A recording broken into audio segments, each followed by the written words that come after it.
Assalamualaikum warahmatullahi wabarakatuh.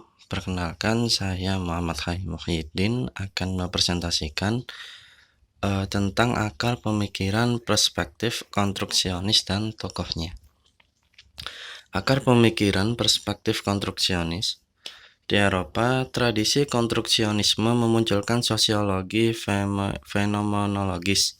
Sosiologi fenomenologi memfokuskan kajiannya kepada cara-cara yang dilakukan aktor dalam memahami dan menafsirkan dunia sosial dengan memperhatikan penerapan data atau sense data, kedalamtifikasi atau penggambaran secara mental. Cara-cara individu melakukan tifikasi dengan menghubungkan pemahaman secara intersubjektif, di samping juga menghubungkan antara penggambaran yang dibuat sosiolog dengan penggambaran yang dibuat aktor. Sementara itu, di Amerika muncul tradisi yang disebut perspektif etnometodologi. Tradisi ini beranggapan bahwa tidak mungkin melakukan penggambaran dunia sosial secara ilmiah. Oleh karena itu, cara melakukan penggambaran yang paling mungkin dilakukan sosiolog satu-satunya adalah melakukan penggambaran sesuai dengan apa yang dilakukan oleh sang aktor. Dalam pertimbangan sosiologi kontemporer, tradisi konstruksionis memicu munculnya teori strukturasi. Teori strukturasi mencoba memperlihatkan bahwa dalam kehidupan sosial terdapat hubungan antara tindakan pemahaman atau penafsiran dengan munculnya sistem sosial yang stabil yang berkembang di luar individu dengan skala yang luas. Setiap tindakan individu tersebut adalah dalam rangka mewujudkan tujuan atau keinginan personal. Tokoh perspektif konstruksionis, Max Weber. Max Weber merupakan ilmuwan sosial yang sangat berpengaruh, lahir di Erfurt, Jerman 21 April 1864. Ayahnya seorang pejabat dan ibunya seorang Calvinis. Pada mulanya ia mengikuti gaya hidup ayahnya, tetapi kemudian tumbuh antipati dan ia memilih dekat dengan gaya hidup ibunya. Weber tercatat sebagai pendiri masyarakat sosiolog Jerman pada tahun 1910. Ia mengkaji tindakan individu dalam membangun teori sosiologi. Ia melihat individu yang berpengaruh di masyarakat, tetapi dengan catatan bahwa tindakan sosial individu ini berhubungan dengan rasionalitas. Apakah rasionalitas instrumental atau rasionalitas yang berorientasi nilai? Rasionalitas instrumental akan melibatkan pertimbangan dan pilihan yang sadar dan berhubungan dengan tujuan tindakan dan alat yang digunakan untuk mencapainya. Rasionalitas nilai lebih menekankan bahwa tindakan dikendalikan oleh kesadaran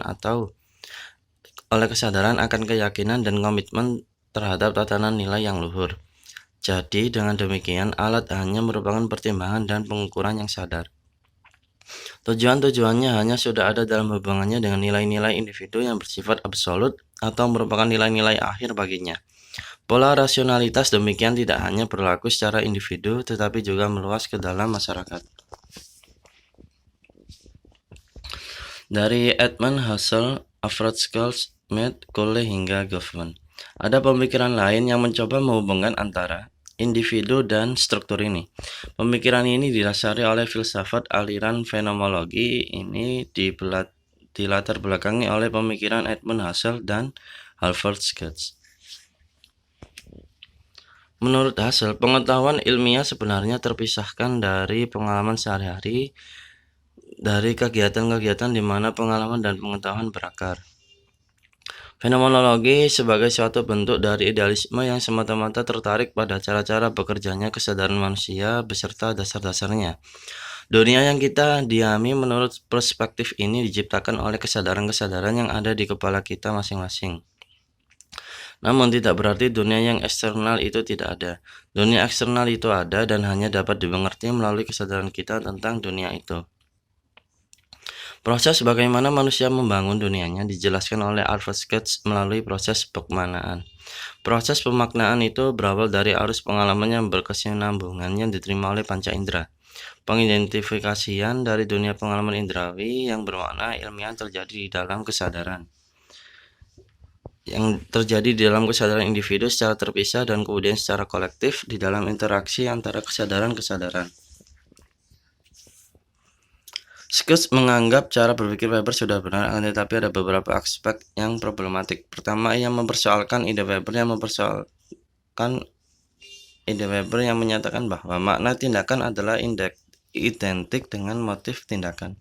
Dalam hal ini, semua tindakan memiliki makna, baik tindakan rasional dan irasional. Dari pemikiran yang tergambar di muka lalu muncul tradisi interaksionisme simbolik. Tradisi ini menurut salah satu pelopornya, Herbert Blomer, bertumbuh pada 3 premis utama, yaitu yang pertama, manusia bertindak terhadap sesuatu atas dasar makna yang ada pada sesuatu bagi mereka.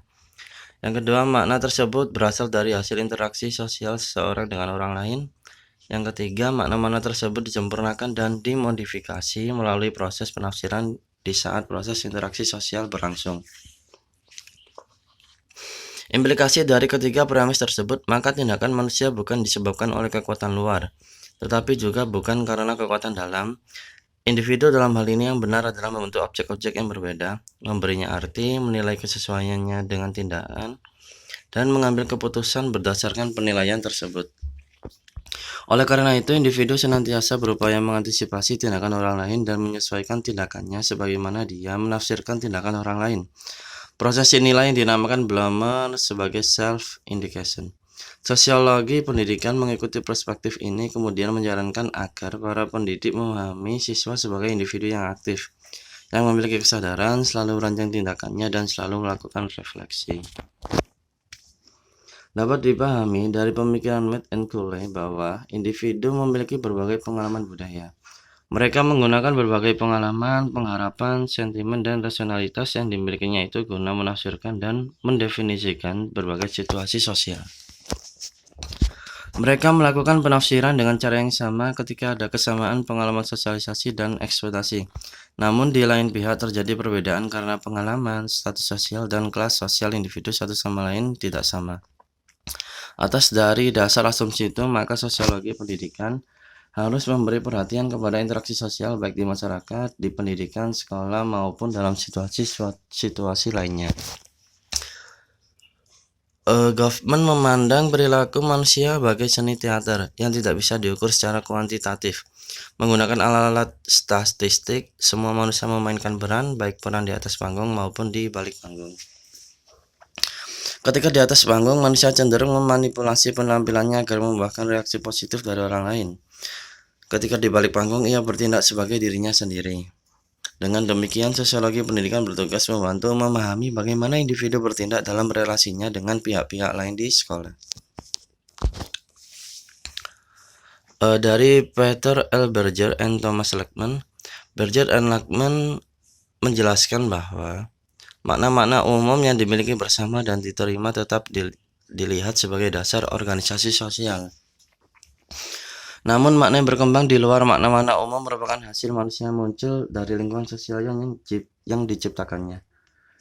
Berger mengingatkan agar pendapat, ide, dan persepsi personal tidak ikut berwarnai ketika mencoba memahami realitas yang ada di hadapannya.